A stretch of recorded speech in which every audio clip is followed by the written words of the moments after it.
Well, hello there. Welcome to the June 2023 Aquarium Update. Well, here we are down in the fish room. Life has been busy. I've been taking a little break from videos. I'm grateful for all the viewers and subscribers, and I'm hoping to bring you some fish room tours in the future, but I still love aquariums, so... I fight for your honor. Let's begin our update. We'll start up here with the Pothos plant, which is growing quite big. Look how big these leaves are. You can see my hand here compared to this leaf. So this plant is doing very well here and looks very cool and helps to clean the 210. Down there we got Jeffrey, our L330 fully spotted watermelon pleco. And also new is a new piece of Malaysian driftwood over on the side here. And so it's looking very nice, I think. This is our Leparinus headstander tank. We keep it at about 84 degrees, or about 28.9 degrees Celsius. How's the grid holding up? We use our scraper to scrape off algae, but it's one of those nice kind of tanniny tanks. Definitely love it. We have Leparinus sex triatus here.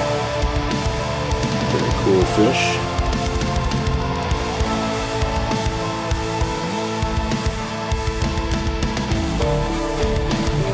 Upside down backwards. Yep, he's in the zucchini.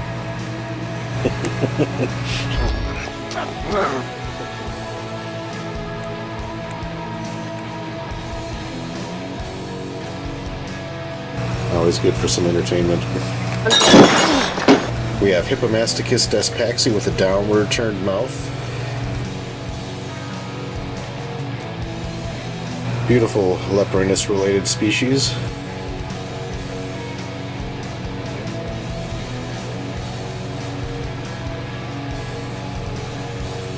This tank is so big, all these small headstanders do quite well with these large Leparinus fiderici fish. These guys are probably 7 inches or so.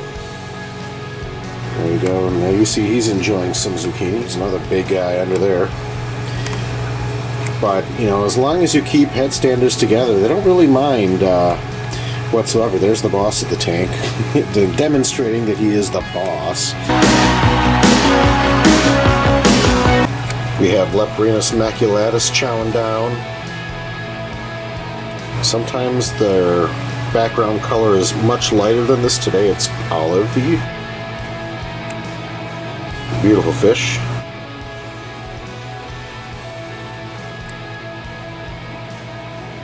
We have the Trinity headstanders there. Upturned mouth. You can see that it's standing on its head there. And there they use that upturned mouth to feed off of the algae and biofilm on the wood there. And get upside down, get in all those crevices. Really cool fish. And even though it's small, it does just fine with the big Leparinus down there. No issues. That's the cool thing about these fish. They all get along very well together. We have our Abramite headstanders down here. They love that zucchini. We'll fight over it, as you can see. Somebody drop you on your head? And our just classic headstanders. On my head? They stand on their heads. Well, yeah, what are they going to drop you on somebody else's head? Then we have the strawberry Leparinus. These guys here. Some of these are Leparinus nedseni, and some of them are Leparinus granti. It's very hard for me to tell the difference. But they are beautiful, beautiful fish and readily available nowadays. Online, I'm sure you can find them. And bred in captivity. These ones are about 4.5, 5 inches long. That's about as big as they'll get. But definitely add to the livelihood of this tank. Here we have Supernose trimaculatis, the 3-spot headstander. You can see its upturned mouth there. Feeds on the bottom of wood, underside of things. You can see the 3-spot headstander, Supernose trimaculatis, eating the biofilm on the wood.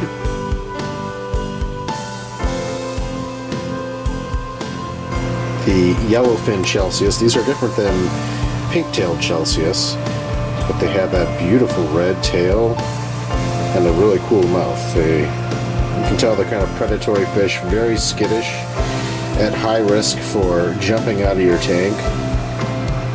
So it's good that, and they're a great top fish. Great top fish. Is he choking?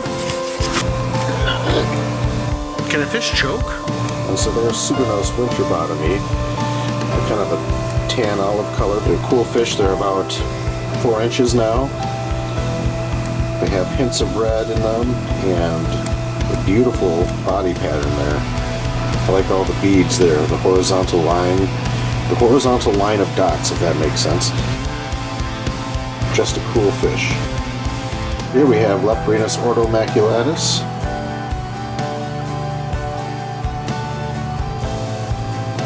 Okay, so we're going to go ahead and feed these guys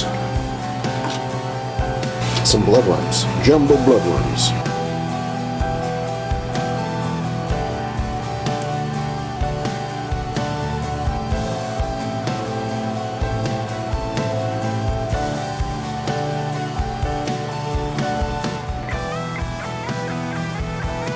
Over there you can see the classic banded Leparinus. I've seen videos on YouTube of them being called a bastard of a fish, and yeah, if you put them in the wrong company, they will do that. But in here, not a problem with others of other headstander and Leparinus species.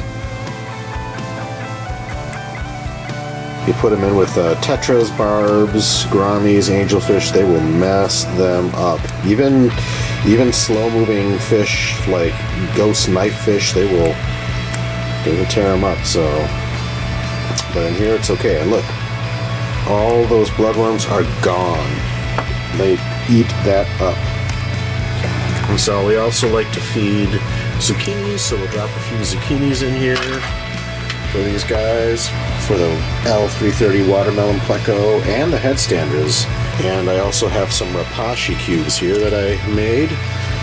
And so between the headstanders and the L330 pleco, all the zucchini and rapashi will be eaten probably in the next 4 or 5 hours.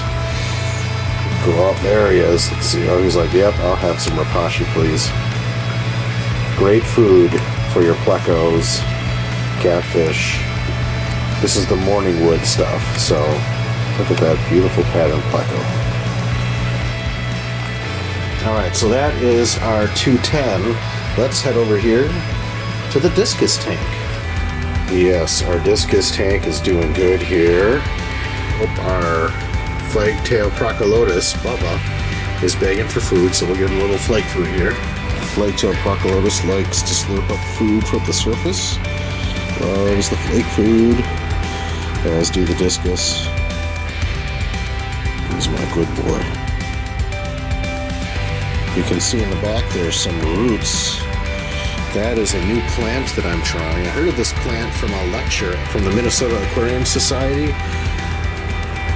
Rosario Lacorte spoke and he talked about this plant, African Princess, and that it's got a beautiful root system, and so I'm trying to have them grow. There's where I got them from, toptropicals.com. But yeah, the roots are really gnarly, and these fish certainly don't mess with them. And I think it looks pretty.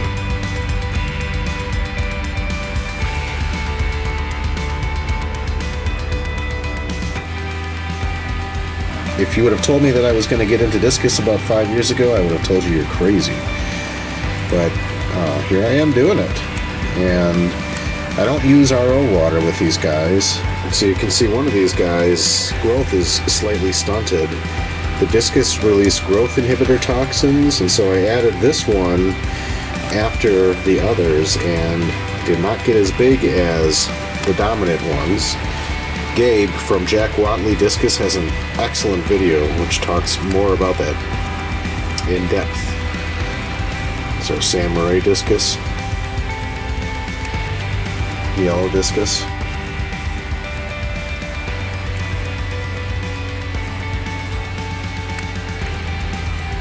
Then we have our spotted silver dollars. Deja de mirarme. Me estás asustando. It seems like they have an amused look on their face. ¿Crees que soy divertido? There's Bobo again. I mean, he's close to a foot long. And when they get bigger like that, they kind of lose those speckles on the side, but I still think he's beautiful, beautiful fish. And very peaceful. That tail. You notice there's cardinal tetras in here, and he doesn't bug them, he doesn't try and eat them, he can't eat them because he grazes on algae, and his mouth structure does not allow it. We'll show you some nice footage of these cardinal tetras. They come out in the evening before the lights go off. Here you go.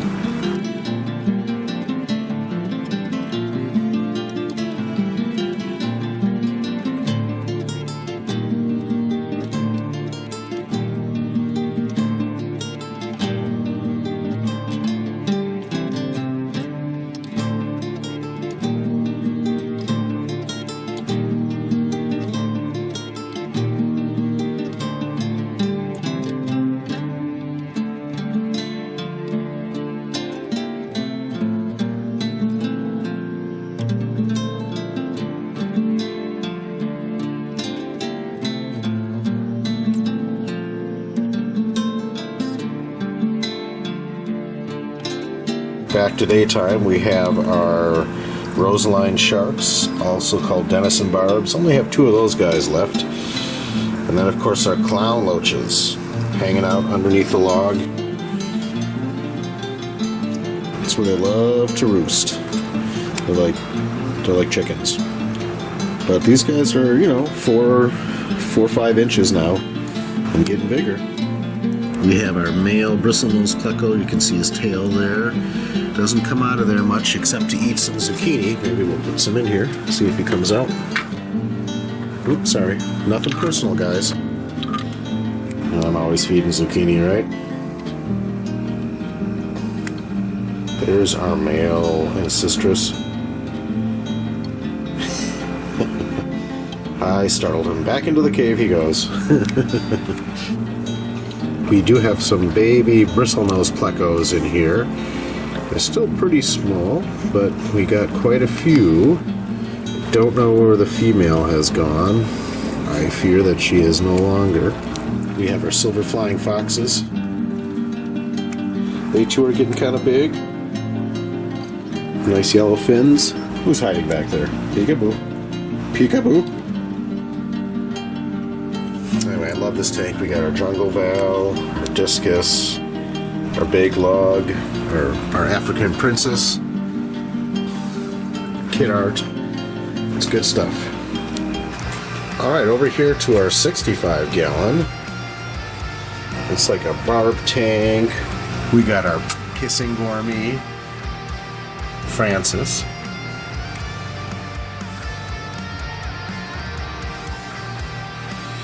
My son gave me this Pokemon card with the kissing gourmet. So, it's in your honor, Francis. This is also the tank where our albino Coriolis anus lay eggs. And so we have some of those juveniles.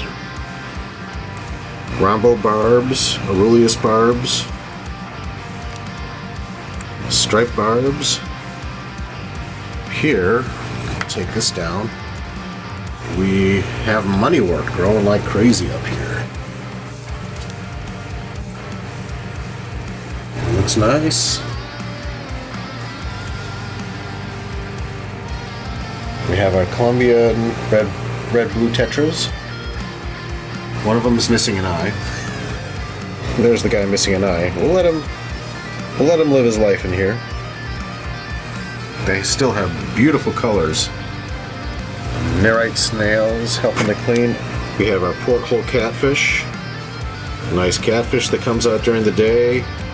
And back there, that's where Francis hangs out. That's his. When he's scared, that's a safe place.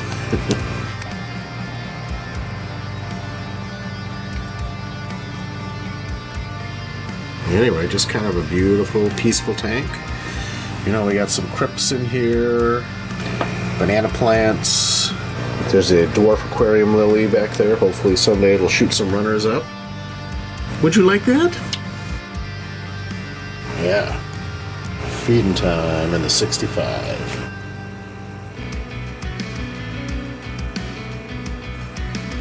There's a better shot of a gold nugget pleco. Francis photobombing. So anyway, this is our 65-gallon tank. I do enjoy incorporating art and making the fish room kind of an artsy place, you know, where the whole thing is kind of dark but pleasing to the eye. Just my style.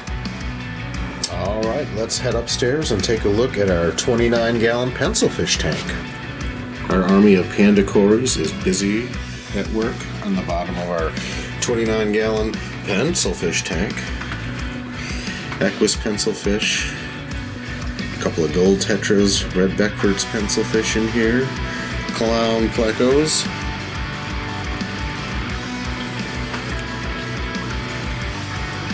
Coolie loaches slithering around. We see you. We see you. And in here we've got money wort as well, growing up out of the top here. So yeah, love this tank. Well, thank you guys so much for watching. Appreciate you. We'll catch you next time, and happy fish keeping.